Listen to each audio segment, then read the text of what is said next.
Ladies and gentlemen, welcome back to another episode of Unbettable. Today, just me and Holmes again, and we got a lot to talk about. It's college football, it's NFL. We got Thursday night football on in the background, so you're going to see me get progressively sadder throughout the episode, and just know it's because the Dolphins are sucking.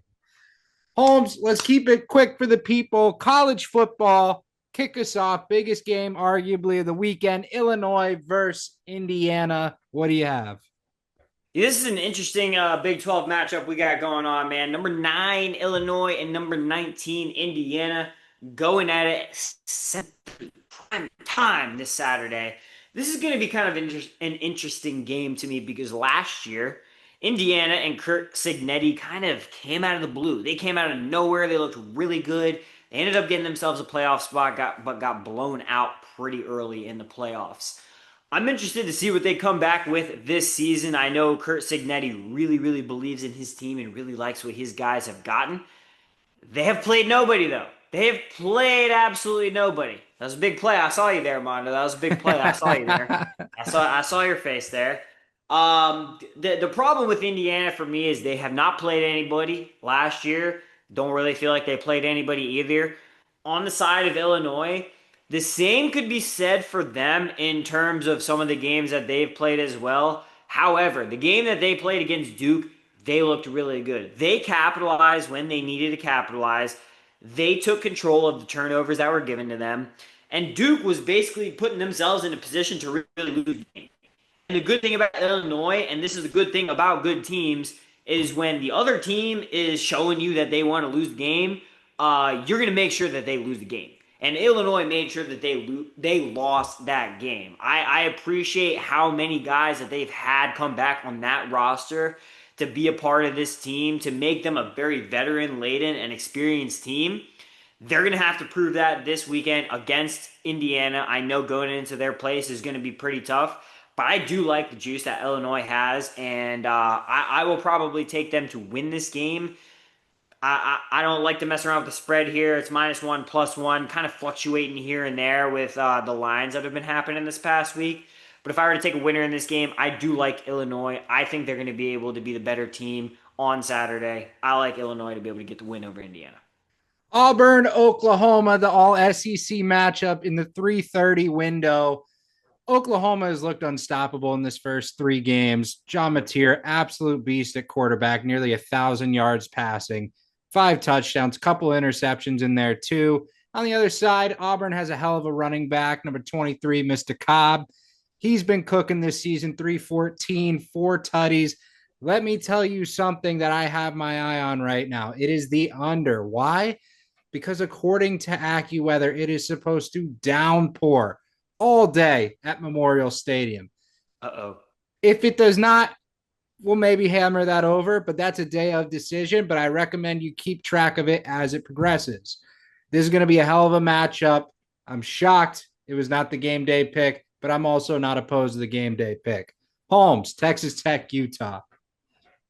I'm really excited for this game, man. I am super, super excited to watch this one. I know it's a little bit of a sleepy start. 12 p.m. our time, 10 a.m. their time out in Utah where this game's being played. But I'm not going to lie, both of these teams so far this season have been very impressive to me. Utah, I have watched a lot more than Texas Tech, and I'm just so glad that they have finally gotten past all the Cam Rising drama. I am so glad that they have gotten themselves in a position where they're going to bounce back very heavily from last year. Um, I always forget their quarterback's name. I know it's something Pierre on Utah. I know that. I'm blanking on this dude's name at the point. But Utah has looked as efficient as they can come. The defense has looked rock solid as they have looked numerous years under Kyle Whittingham. And the offense is finally getting to a point where they look like they're in rhythm and looking really good. Texas Tech is one of those teams that year after year, they will bludgeon you on offense. They are running that air raid offense. They're looking like they're trying to go up and down the field all the time on you.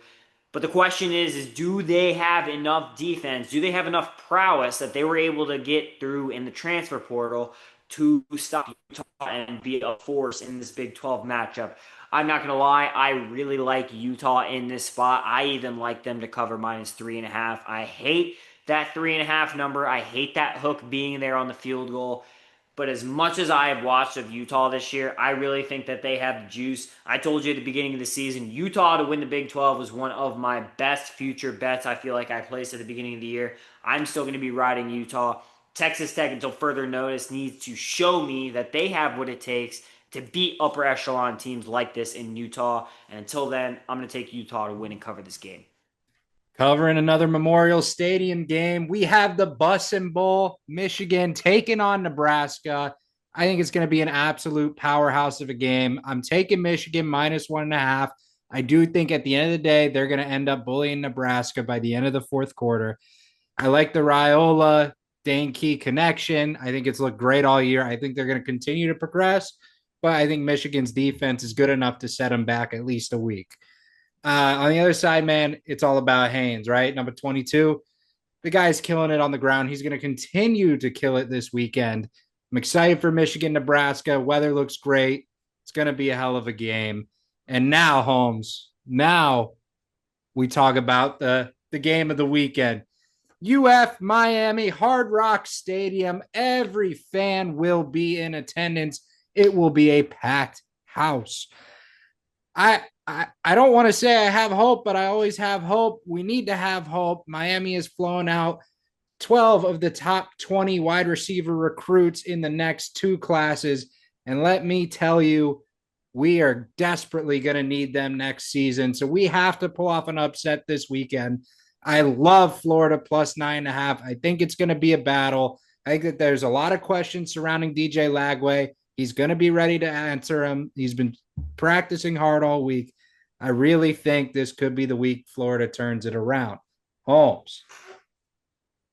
I want to agree with you, man. I really do want to agree with you. I know we've had a lot of bad things to say about Florida just with the way that they've played so far, but one of the good things that we've harped on with this team is the tenacity of the defense, how well the defense has played through 3 games. And I apologize. I think I got this wrong on the last podcast.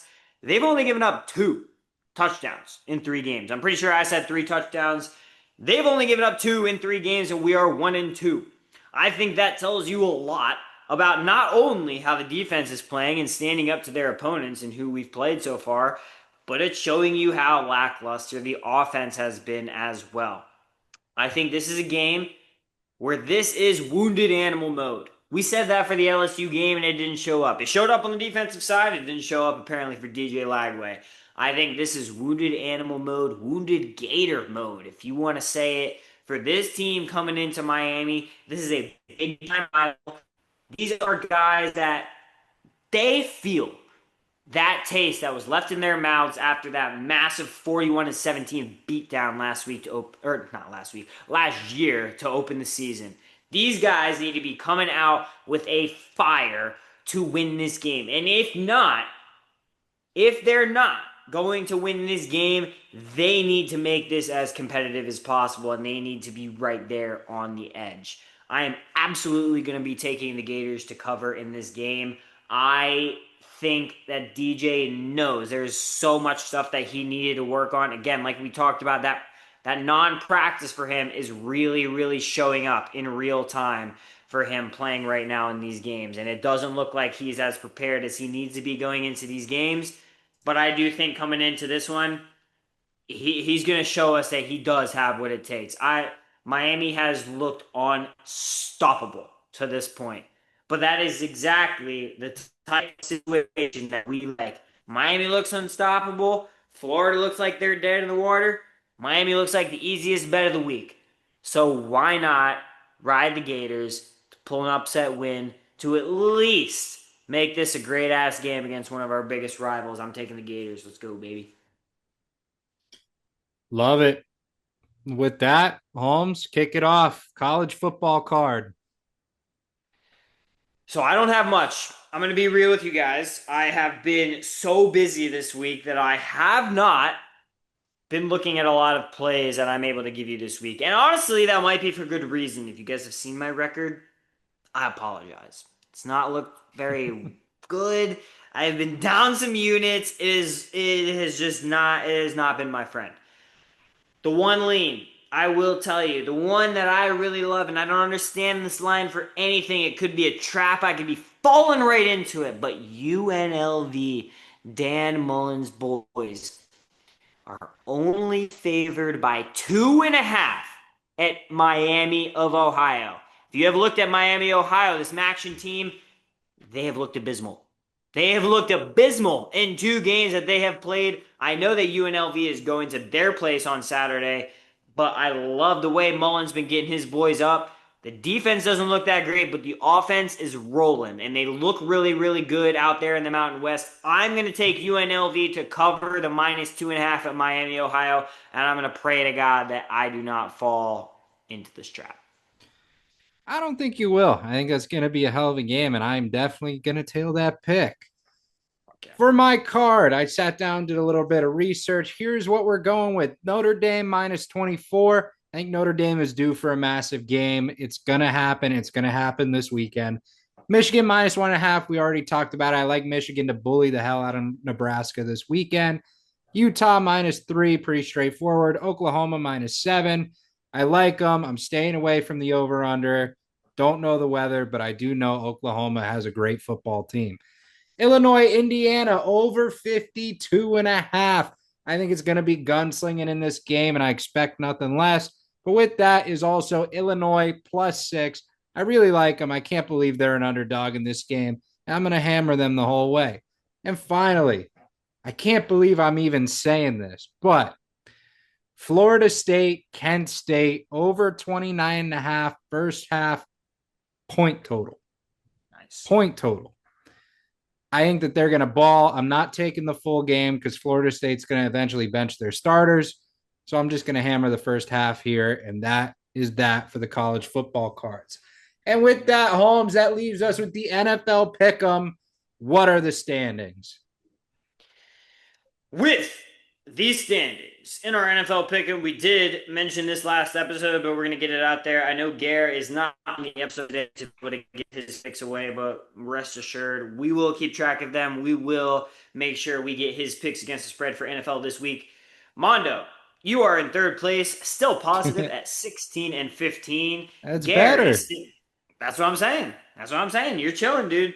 Garrett is sitting at 18 and 13, and myself 19 and 12, leading the pack. So all of us are positive, above 500. We love to see it, and we're gonna hope to keep it going this week against the spread. So Mondo, what's the first game we're looking at, brother?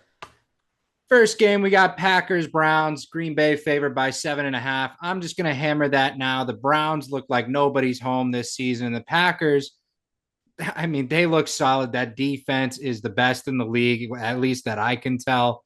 I'm hammering the Packers in this game, and they're going to easily cover. Yeah, I'm right with you, dude. I'm right with you. After seeing the way the Browns matched up against the Ravens last week, I hated that, and that was a division game as well. The Ravens absolutely beat their ass. I think the Packers are a real deal this year. They could look like a Super Bowl contending team. I see no reason for them to not blow the shit out of the Browns. So I'm all over the Packers with you. All right, we got Colts, Titans, the next 1 p.m. game. I got to ride with the Colts, man. Daniel Jones has looked incredible, the best it's ever done it through 2 starts of this season. Indianapolis -4.5. Colts 4.5. And who did you say that they were playing? I didn't look too much at this The matchup. Tennessee Titans. The Tennessee Titans. Oh man, I feel like if this was week one, I would do exactly what I did in week one and take the Tennessee Titans to be able to cover this spread. But with the way that the Colts have been playing, man, I think you'd be a fool to not back them right now. Cam Ward, as good as he looks at some moments with that Tennessee team, there's not enough around him to be able to keep them close enough in this game. The Colts with you, -4.5, we're locking it in. Bengals, Vikings. Bengals obviously lose Joe Burrow. They're 2.5 point underdogs in this game. I'm hammering the Bengals in this. Browning absolutely dismantled the Vikings last time he got the start. And the Vikings, man, they're pretty healthy and they look like shit. So I'm going to take the Bengals in this one.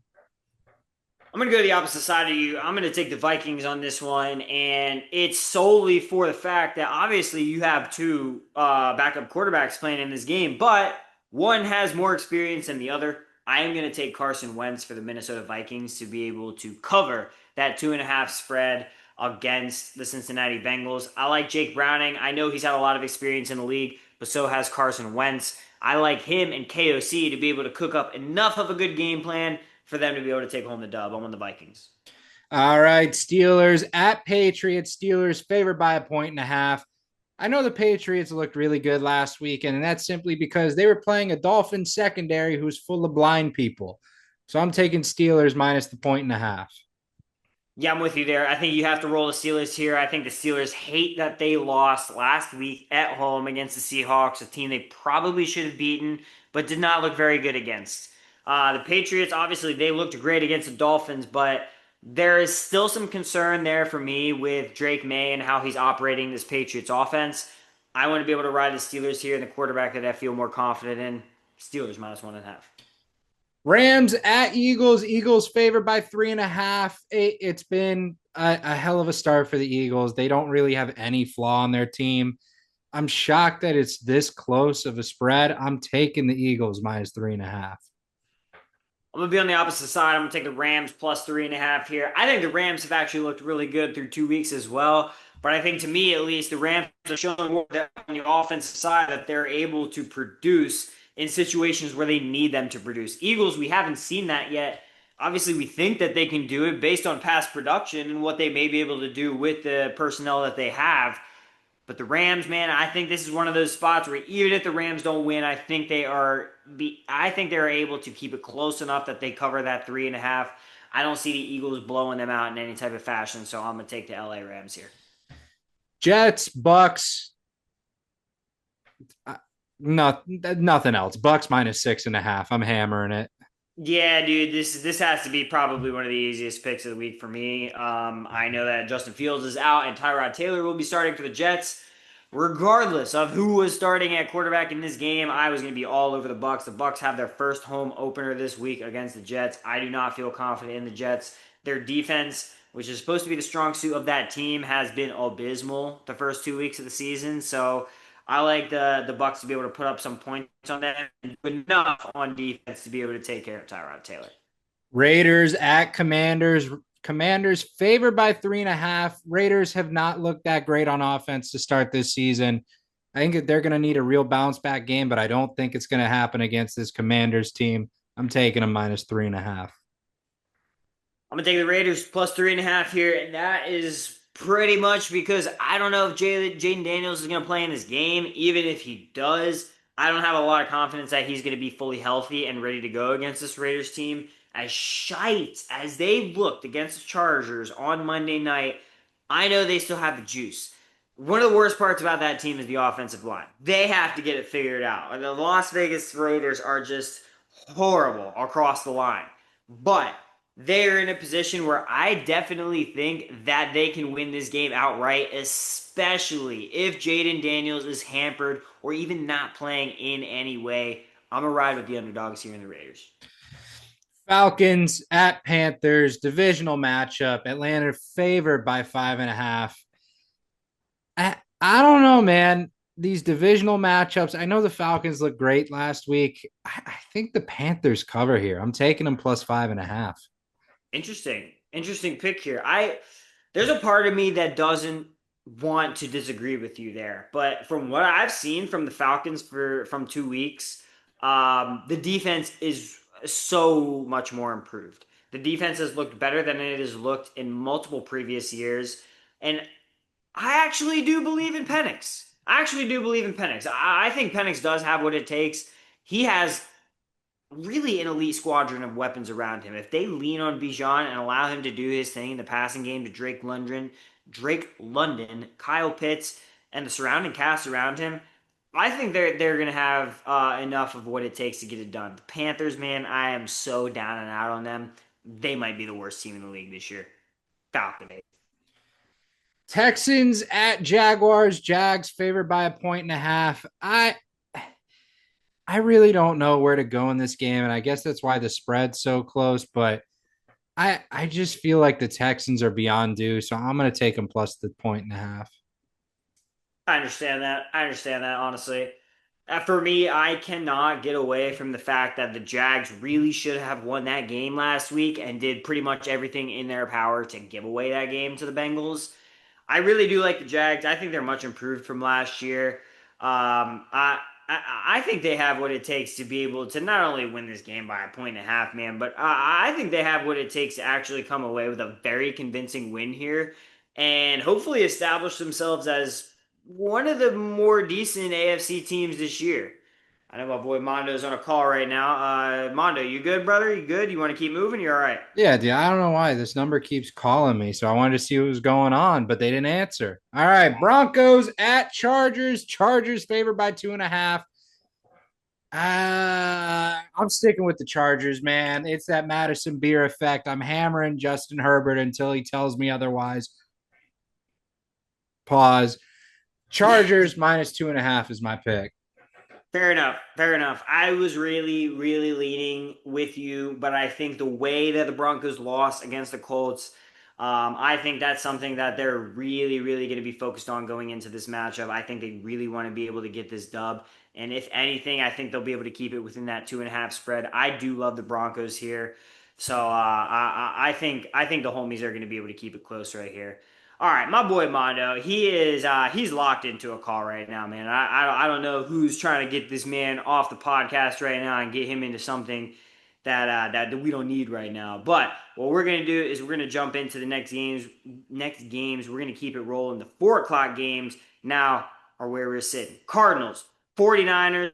Actually, no. We ain't gonna do that shit. We're gonna stick at 4:05. Saints and Seahawks. Mondo, you're ready, brother. Saints and Seahawks. Seahawks are favored by 7.5 right now, loading up against the Saints. How you feeling about this one? I don't know, man. I think the Saints are a sneaky good team. I just don't think that they've been able to put it together. I really don't like the Seahawks. I know they got a solid offensive weapon and JSM, but I'm going Saints plus 7.5.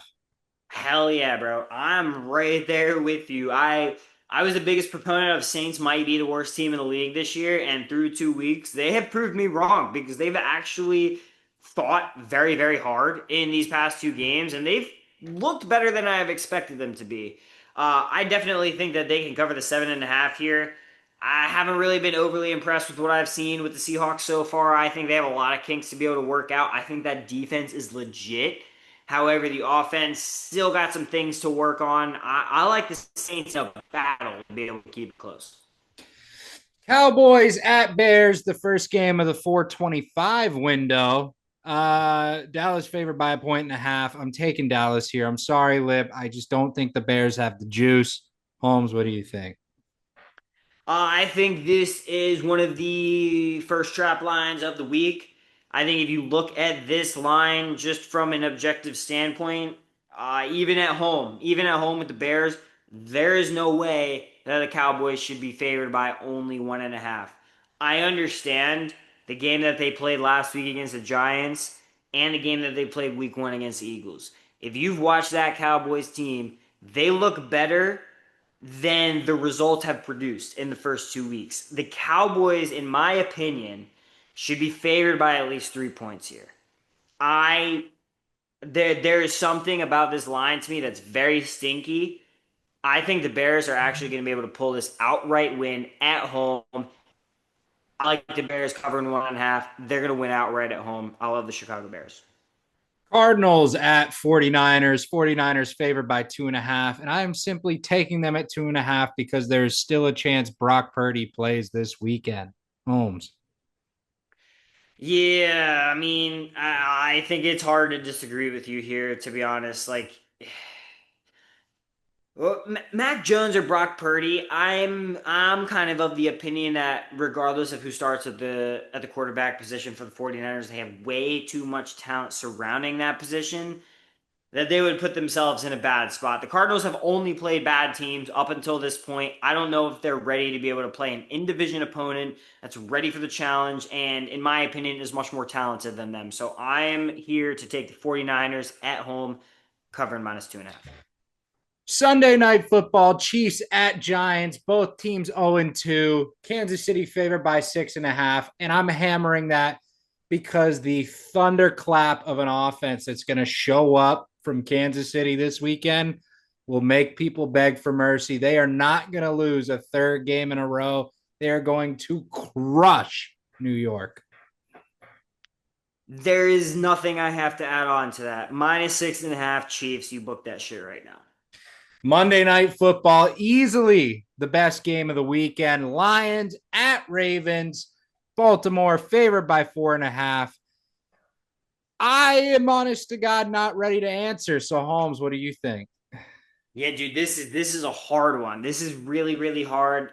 I don't know if I'm ready to make like a confirmed actual pick on this game, but if I were to lean anything, I would lean Ravens -4.5. Them being at home, I think really helps me out with that pick there. But the Lions looked really good last week. It was against the Bears. The defense didn't look good. The Bears wanted to really put it on Ben Johnson and kind of like a revenge game type of thing. Really wanted to give it to him. But the Ravens, man, Jesus, like there's a part of me that is watching Lamar Jackson play so far and is making me think that he could be the MVP. And there's so much juice in that dude and in that team right now that it just seems very very difficult for me to fade them and to fade anything that they're doing right now. They won last game by a ridiculous margin, and Derrick Henry was barely involved in that game plan. I think if that dude continues to get involved and continues to show out in the running game, the passing game has already looked fantastic for the Ravens. I would lean toward them covering -4.5 in this game at home. I like them to be able to win by a touchdown on Monday Night Football. You sold me. Ravens -4.5. And with that, Holmes, Love it. you want to take away your NFL card? Yeah, man, we'll take a look at this again. Once again, guys, I'm so sorry. My picks have been shite.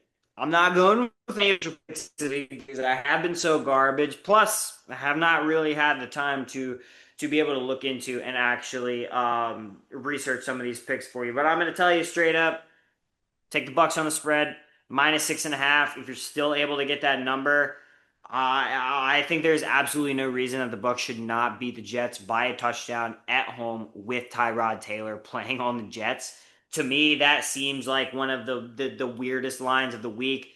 I understand the Bucks have won in the fourth quarter in both of these past games. They were true road games, one against a division opponent, one in prime time against a team that their defense looks like they could be very, very sneaky good, and the Bucks were able to overcome that last minute. So I really will take the Bucks here to be able to put up big points on the Jets.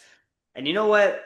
I'm gonna throw you a good underdog play because there's Oh, there's some teams that we just talked about in this pick'em that I really like. Take the Bears on the money line. I'm telling you right now, you take wow. the Bears on the money line. Lip, this is for you, bro. Nick Lip, the Chicago Bears are winning at home against the Cowboys.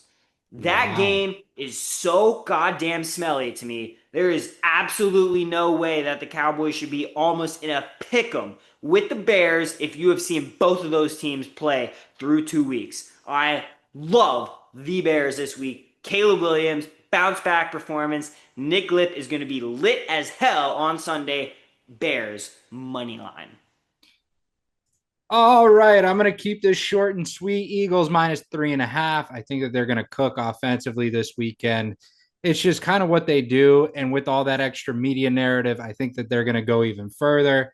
Chiefs -6.5. I'm telling you, it's going to be an ass kicking. You need to take the play. I promise you, the Yeah. Chiefs are going to cook.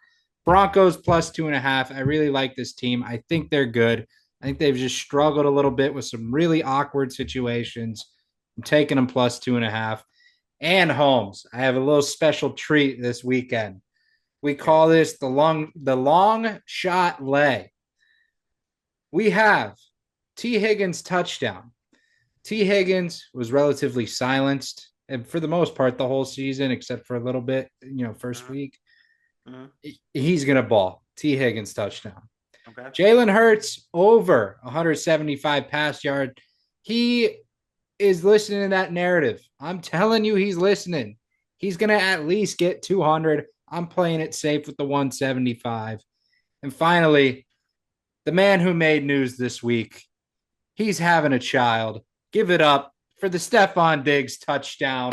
The Cardi B effect is real. And that, folks, is your long shot lay. If you enjoyed this episode of Unbettable, please make sure to like, subscribe, share with everyone you know.